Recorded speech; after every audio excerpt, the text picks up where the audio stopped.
Prima riunione a Chiavari del tavolo tecnico che dovrà portare avanti la messa in sicurezza del Rupinaro. Necessario lo studio dello stato di salute degli argini per calibrare i futuri interventi. Si stringe il cerchio intorno ai responsabili dei furti messi a segno nei giorni scorsi ai danni di alcuni stabilimenti balneari del Tigullio, individuati altri 2 complici del soggetto già arrestato. Umiltà, disinteresse, ascolto, le indicazioni di Papa Francesco alla diocesi di Roma, dal Papa l'invito a camminare sulla traccia del convegno ecclesiale di Firenze e della Evangelii Gaudium. Anche la fede, come il cibo, va assimilata. Il Vescovo ha celebrato il precetto pasquale in un luogo insolito, il negozio di Santa Maria del Campo a Rapallo, un incontro vissuto in un clima di famiglia. Edizione 2019 dei record per Gente di Mare sulla piastra del porto di Chiavari, oltre 410 studenti delle classi quarte delle elementari del Tigullio a lezione di ambiente, volontariato, sicurezza. Buonasera ai telespettatori di Tigullio Oggi. La politica amministrativa in apertura nel nostro telegiornale. Sono ben più di 200 i proprietari di immobili che sorgono lungo tutto il tratto del torrente Rupinaro a Chiavari e che sono chiamati in causa dal progetto di messa in sicurezza del corso d'acqua. Questa mattina a Palazzo Comunale si è tenuta la prima riunione operativa del tavolo tecnico a cui hanno partecipato oltre una ventina di amministratori di condominio. Loro il compito di illustrare i passi che da qui a luglio dovranno essere fatti inizialmente per studiare lo stato di salute degli argini. Sentiamo. Faremo un attacco a Rupinaro, cioè tutti gli argini avranno un'indagine, sapremo lo stato di salute di tutte le murature, uno stato anche dal punto di vista geologico di tutto ciò che è il torrente Rupinaro, è il bacino anche fino a Levi, perché non è solo Chiavari e Rupinaro. Prima riunione operativa del tavolo tecnico che dovrà studiare lo stato di salute degli argini del Rupinaro per stabilire quali interventi saranno necessari per garantirne la messa in sicurezza.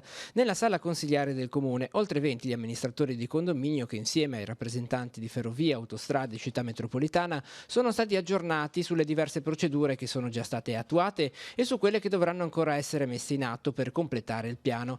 Interventi che saranno comunicati alle assemblee di condominio e interessano complessivamente oltre 200 proprietari di immobili che sorgono lungo le 2 sponde del corso d'acqua che attraversa la città di Chiavari e a cui spetta per legge la manutenzione degli argini. Erano presenti tutti i progettisti, hanno illustrato quali saranno le indagini, verrà spedita una PEC a tutti gli amministratori di condominio che consentirà di illustrare ai singoli cittadini tutto ciò che verrà fatto nella loro proprietà per poterci consentire entro fine maggio di avere l'autorizzazione per poter procedere con questi studi e indagini. Alla riunione non erano presenti i singoli privati proprietari di immobili che sorgono lungo il Rupinaro. Per loro ci sarà una riunione convocata il mattino di sabato 25 maggio. Obiettivo del Comune, sulla scia dell'accordo pilota già raggiunto con un condominio di Corso Genova, è arrivare ad una compartecipazione delle spese necessarie per mettere in atto tutti gli interventi di messa in sicurezza delle strutture. Ci siamo presi l'impegno col Sindaco di fare un'ulteriore riunione poi a luglio, quando avremo tutti gli elementi tecnici che inizieranno a consentire di avere anche un po' di numeri su tutto ciò che è lo stato di salute del torrente e anche del costo degli interventi. L'obiettivo è arrivare a 3 modelli per poter poi indirizzare i finanziamenti. Allora, i progettisti faranno diversi scenari di intervento. Cercheremo di trovare il giusto equilibrio in un'analisi costi-benefici anche per non avere troppo impatto sulla città, ma anche di avere degli interventi che siano concretamente attualizzabili nel breve, medio e lungo periodo. Diversi cittadini di Chiavari segnalano il malfunzionamento delle isole ecologiche per il conferimento dei rifiuti di via Piacenza e via Marana. Lo riferiscono i consiglieri comunali del gruppo Noi di Chiavari, Levaggi, Colombo e Garibaldi. Con un'interrogazione i consiglieri chiedono dunque di conoscere i dati relativi ai guasti, alle isole ecologiche, la frequenza e le cause del disservizio e i tempi e le modalità di segnalazione e soluzioni per il problema.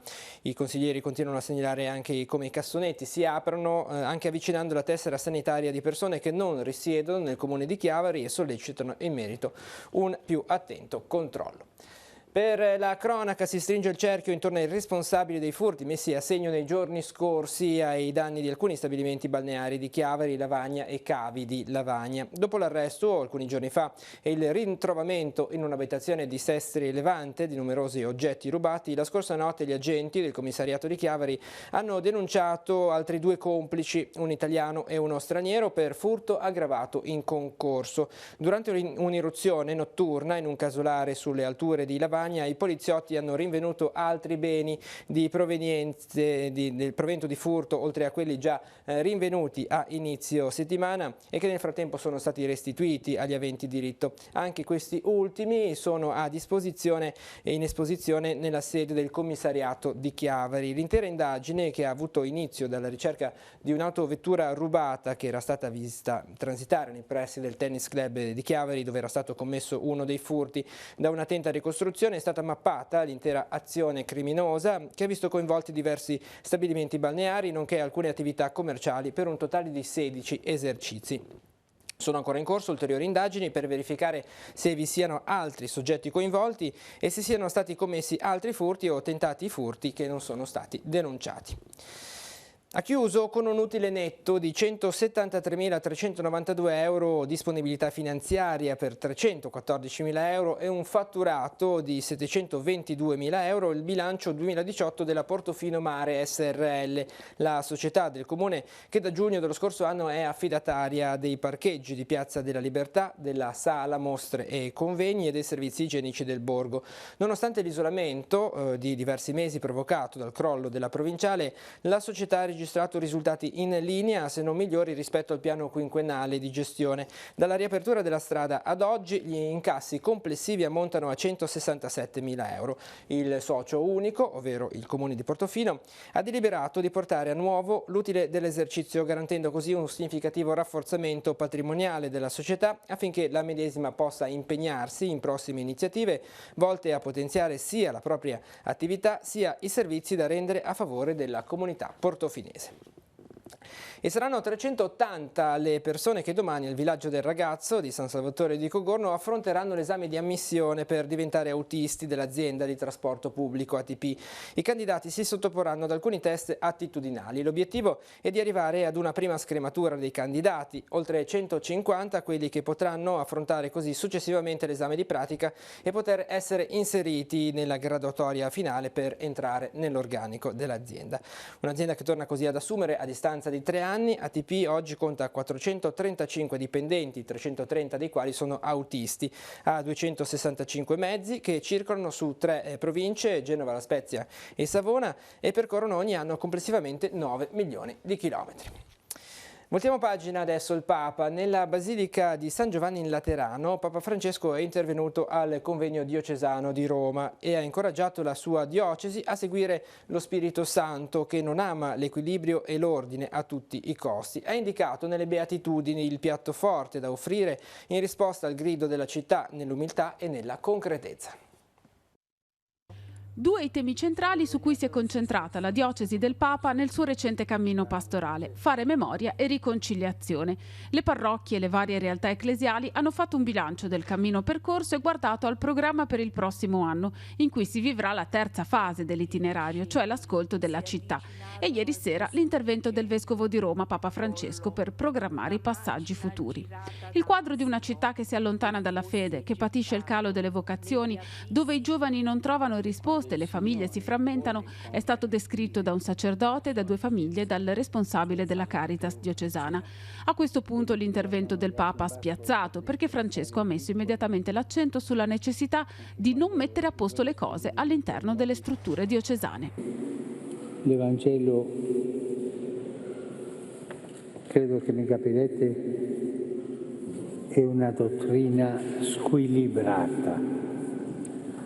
Prendete le Beatitudini e meritano il premio Nobel allo squilibrio. Il Vangelo è così. Ecco il problema, ha aggiunto Francesco: il clericalismo e il funzionarismo, abbandonare l'annuncio e il cherigma.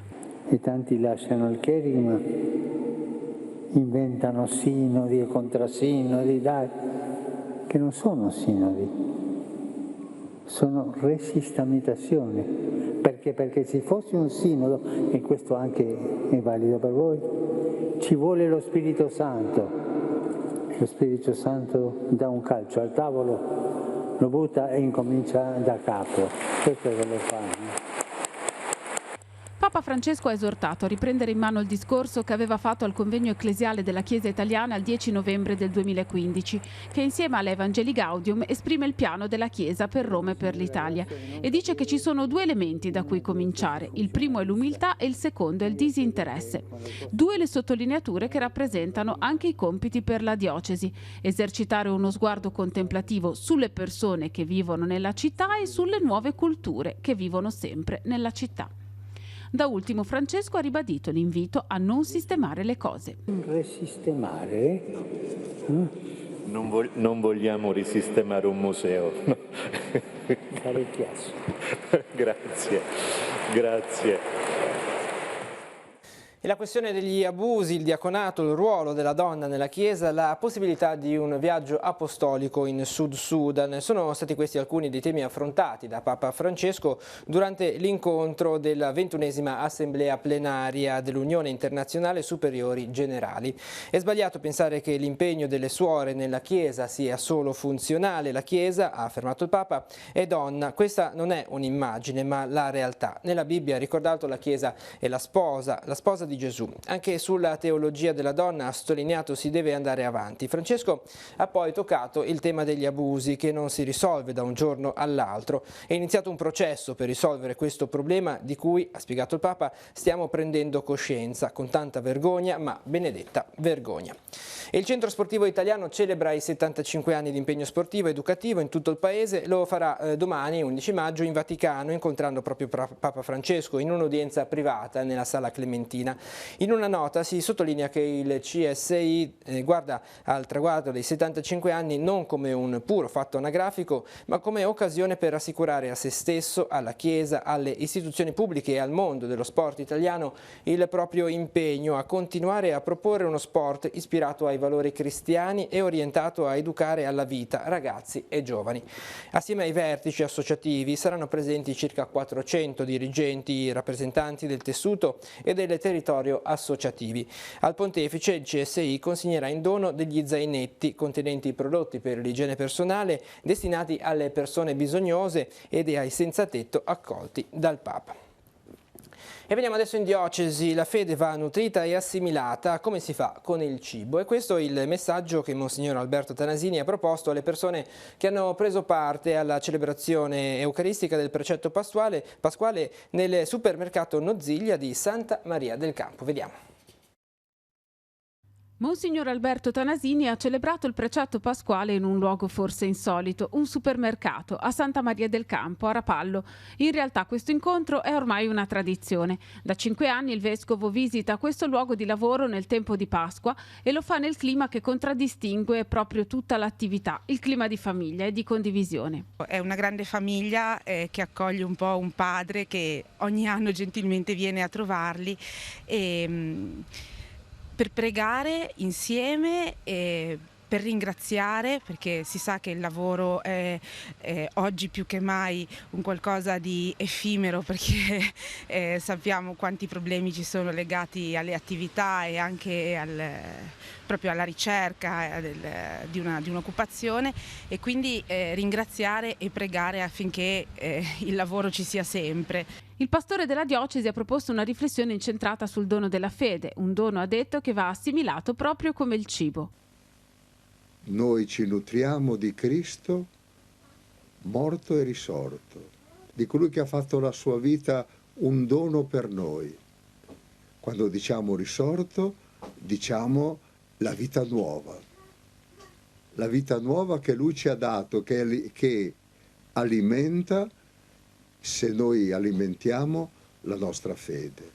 Il negozio di Santa Maria del Campo, baluardo contro la grande distribuzione, dà lavoro a 13 persone. Però è veramente un'attività di famiglia, cioè anche chi lavora con noi è, direi, parte integrante della nostra famiglia, e questo forse è un po' quello che fa la differenza, perché la grande distribuzione si sa che ormai conta numeri, no? E invece qua forse contano ancora le persone, grazie a Dio, per cui davvero lavoriamo insieme, portiamo avanti un obiettivo, cioè quello di mantenere viva questa realtà con tutte le difficoltà del caso, perché la grande distribuzione è difficile mantenersi competitivi allo stesso modo e quindi insomma è una lotta. Direi che siamo comunque un punto di incontro, se vogliamo, un po' del paese. Ci sono altri punti ovviamente, perché ci sono altre attività sempre a carattere familiare che si snodano un po' su tutto il percorso della via, però noi siamo sicuramente un punto di incontro. Notizia che andiamo a leggere sul nostro sito teleradiopace.com lunedì 13 e martedì 14 maggio dalle 9 alle 12 e dalle 13 alle 17 verrà istituito il senso unico alternato in via San Michele di Pagana all'altezza della spiaggia degli Archi per operazione di rimozione dell'albero caduto durante la mareggiata del 29 e 30 ottobre. L'area di cantiere occuperà la careggiata lato mare rendendo quindi necessario il transito dei mezzi in quel tratto unicamente lungo la careggiata lato monte. Il nuovo anno scolastico vedrà l'arrivo di una novità per quanto riguarda il servizio trasporto pubblico degli studenti verso le scuole di Sestri Levante. A partire dalla prossima tornata di iscrizioni, che si aprono lunedì 13 maggio e si chiudono domenica 30 giugno, le famiglie potranno utilizzare un servizio online per iscrivere i propri figli al servizio che sostituirà in via definitiva le vecchie modalità. L'iscrizione sarà possibile unicamente utilizzando il sito di ATP Esercizio. Dopo la registrazione si potrà procedere alla compilazione del modulo, consentendo così di effettuare la richiesta direttamente da casa. Restiamo a parlare di scuola perché sono stati oltre 410 gli alunni delle quarte delle scuole primarie del comprensorio che hanno affollato oggi l'edizione 2019 di Gente di Mare, la manifestazione di educazione ambientale organizzata dalla Lega Navale di Chiavari e Lavagna nell'area della Marina chiavarese. Tante le realtà coinvolte per far conoscere le attività legate al mare, il rispetto dell'ambiente e l'importanza del volontariato. Vediamo. Siamo 415 e soprattutto la cosa bella è che abbiamo notato che molti di questi bambini se l'aspettavano già dall'anno scorso di venire qua, raccontato da quelli che ci sono venuti l'anno scorso, perché questo metodo di farlo per le quarti elementari ideato dai nostri soci è stata un'idea molto valida, in quanto si rendono dei progetti strutturati, ripetibili e sempre con un pubblico diverso. Quante realtà sono state coinvolte di tutti i tipi, associazioni, forze dell'ordine e quant'altro? Dunque sono state coinvolte 17-18 unità praticamente, fra forze dell'ordine che ci sono tutte, dalla Guardia di Finanza, Capitaneria di Porto, Carabinieri, nuclei subacquei, tutte le unità che sono venute e poi anche altri stand che sono legati al mare, quindi la Lipu, l'Acquario di Genova e altri. È stata sbarcata mentre il marinaio Frogomone ha portato via la barca che bruciava. Planti, lì c'è tutto quello che serve. Agenti di Mare, edizione 2019, un ritorno, quello dell'Acquario di Genova. Come sta andando?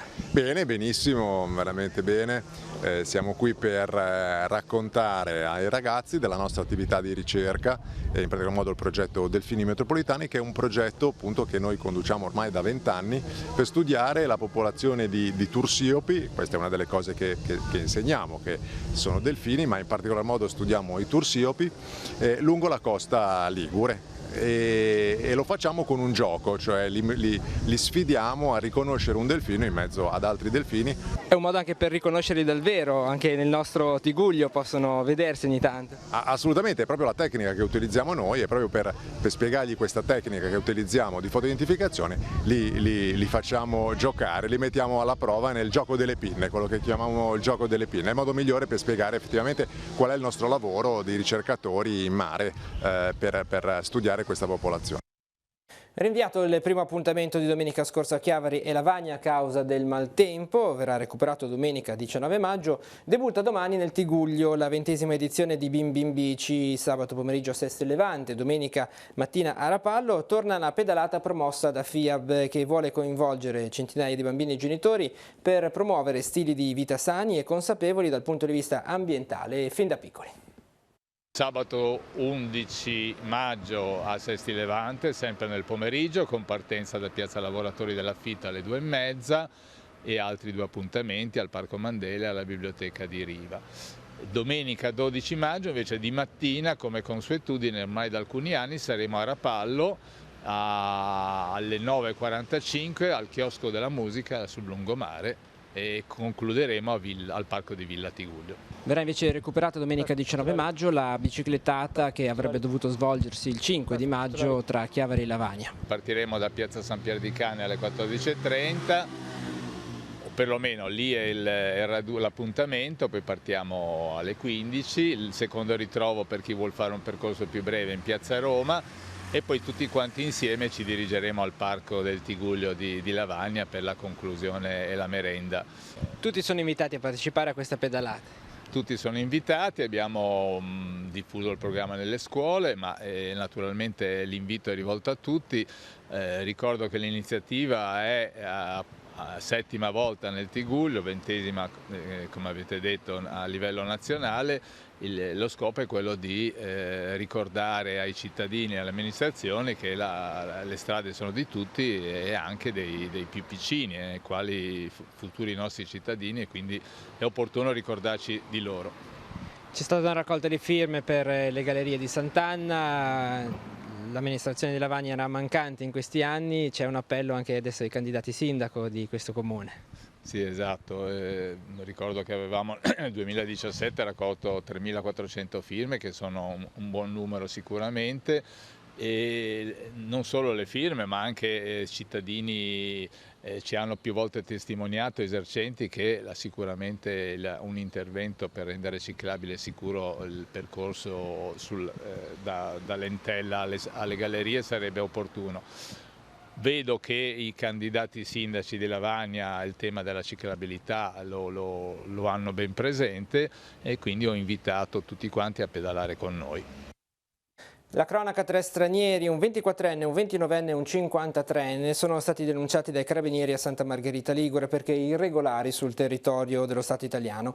I militari inoltre, nel corso di una serie di controlli per il contrasto alla vendita di prodotti contraffatti, hanno multato altri 7 stranieri di età compresa tra i 22 e i 63 anni con una sanzione pecuniaria complessiva di 35.000 euro. È stato inoltre sequestrato loro il materiale di vario genere, anche contraffatto, per un valore complessivo di 3.500 euro. I vigili del fuoco di Genova Est sono intervenuti la scorsa notte sull'autostrada A12 poco prima del casello di Recco in direzione Livorno per soccorrere un capriolo caduto in un canale di scolo. Il ritrovamento dell'animale è stato fatto da alcuni operai che stavano lavorando nella zona del cantiere. L'animale è stato consegnato al soccorso animale per le cure del caso. E via libera della Giunta regionale della Liguria al calendario venatorio per la stagione 2019-2020. La delibera è stata approvata su proposta dell'assessore alla caccia. Fra le novità il posticipo di 3 settimane dell'inizio della caccia al cinghiale, che si aprirà così il 6 ottobre per chiudersi il 6 gennaio. In passato invece l'attività venatoria per questa specie era consentita da metà settembre a metà dicembre. E si è riunito oggi a Genova il primo tavolo regionale per il prodotto turistico dedicato all'Alta Via dei Monti Liguri. Il tavolo ha visto la partecipazione di oltre 100 persone tra amministratori, associazioni e operatori economici dei territori interessati. Unanime tra i partecipanti la consapevolezza che l'Alta Via possa rappresentare un'importantissima risorsa per la destagionalizzazione del turismo e lo sviluppo dell'entroterra. Nelle prossime settimane, coordinati dagli uffici regionali, proseguiranno i lavori per arrivare in tempi rapidi ad una definizione di un piano operativo per la nascita del prodotto Alta Via dei Monti Liguri. E quali iniziative intende mettere in campo la Giunta regionale per accelerare il ripristino dei sentieri Gave e Mulino del Gassetta nel Parco di Portofino? A chiederlo con un'interrogazione il consigliere regionale e vicepresidente della Commissione Ambiente Luca Garibaldi. Per il 6° anno l'Unione Italiana Ciechi e Ipovedenti ha organizzato il concorso di audionarrativa Ascoltami, ti racconto una storia, rivolta a tutte le scuole di ogni ordine e grado. Domani alle 10 all'Auditorium San Francesco di Chiavari si svolgerà la cerimonia di premiazione. Il concorso, voluto fortemente dalla vicepresidente regionale Cristina Minerva, ha come obiettivo quello di sensibilizzare i ragazzi sulle problematiche che caratterizzano il mondo di chi non vede. Gli studenti hanno dovuto scrivere un racconto e poi registrarlo. L'elaborato è stato giudicato da una giuria composta, tra gli altri, anche da soci dell'Unione Italiana Ciechi e Ipovedenti di Chiavari. E adesso nella nostra scheda gli appuntamenti in agenda per domani.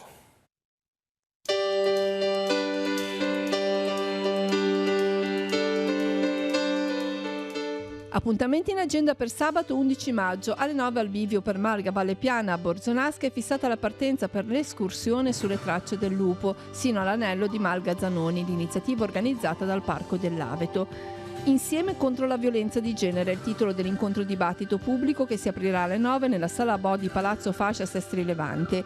I frantoi a olio sulle antiche vie del Sale, un viaggio attraverso l'olivicoltura in Liguria dal Medioevo all'età moderna, sarà proposto a Sarzana nell'azienda agricola dimostrativa di via Pallodola sabato e domenica. Dalle 9 incontri formativi con esperti del settore.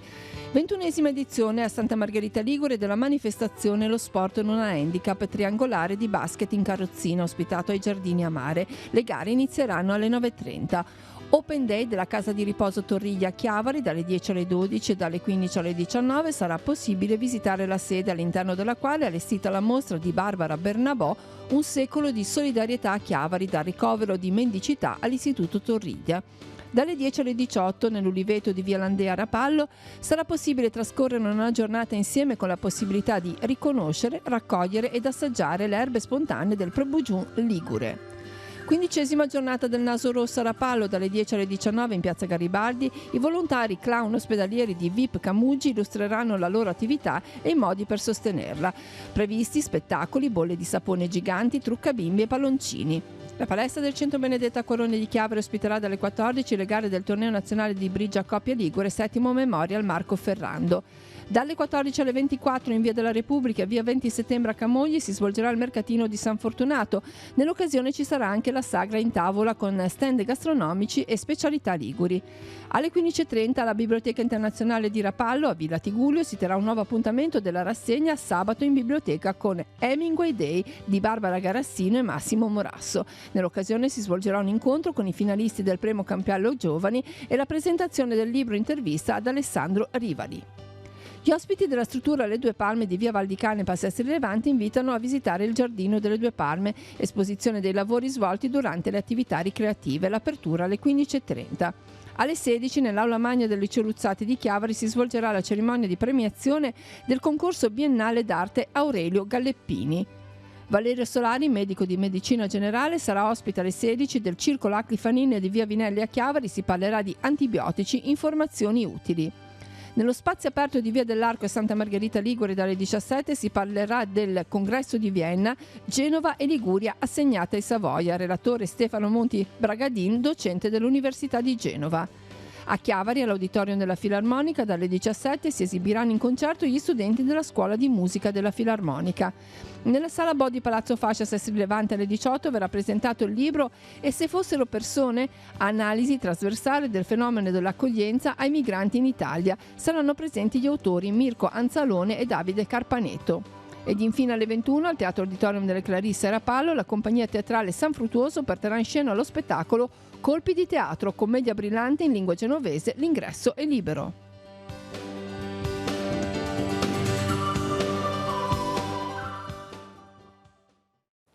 In chiusura alcune notizie di sport, il Rapallo Pallanuoto accede alle semifinali della Final Six scudetto di A1 femminile vincendo sul Kelly NC Milano 10-9 dopo un'incredibile rimonta, un match tutt'altro che agevole nonostante il pronostico favorevole per le giallo-blu dove la sfortuna ha voluto dire la sua ancora prima del fischio d'inizio. Durante il riscaldamento infatti il portiere titolare e capitano Federica Lavi ha riportato un taglio profondo alla mano sinistra. In vasca per due tempi ha dovuto lasciare il posto al secondo portiere Matilde Risso. Sempre in svantaggio le giallo-blu hanno raggiunto e superato le avversarie nel finale conquistando vittoria e dunque semifinale. Il Rapallo domani alle 16:30 si contenderà l'accesso alla finale contro la SIS Roma.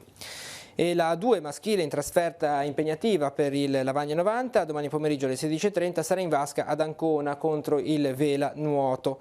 Non sarà la partita che delineerà la classifica in modo definitivo, ma certamente influirà e tanto sui verdetti finali, commentano la società. Il Lavagna si presenta con tutti i giocatori a disposizione, con un ruolo di forma dimostrato nella bella vittoria contro il Presidente Bologna, decisamente elevato per questo periodo di campionato e per questo fa ben sperare la società e i tifosi lavagnesi. Uno sguardo in chiusura alla nostra programmazione, vediamo i titoli della rubrica della puntata di Noi Chiesa in onda questa sera alle 21:10 su Telepace 1, canale 15.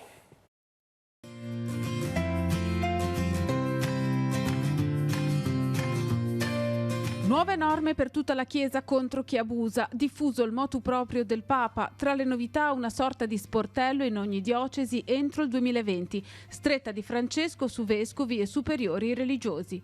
Uniti per riconoscere nei legami della comunità l'amore del Signore. L'invito rivolto agli abitanti di Cogorno per la festa di Nostra Signora delle Grazie.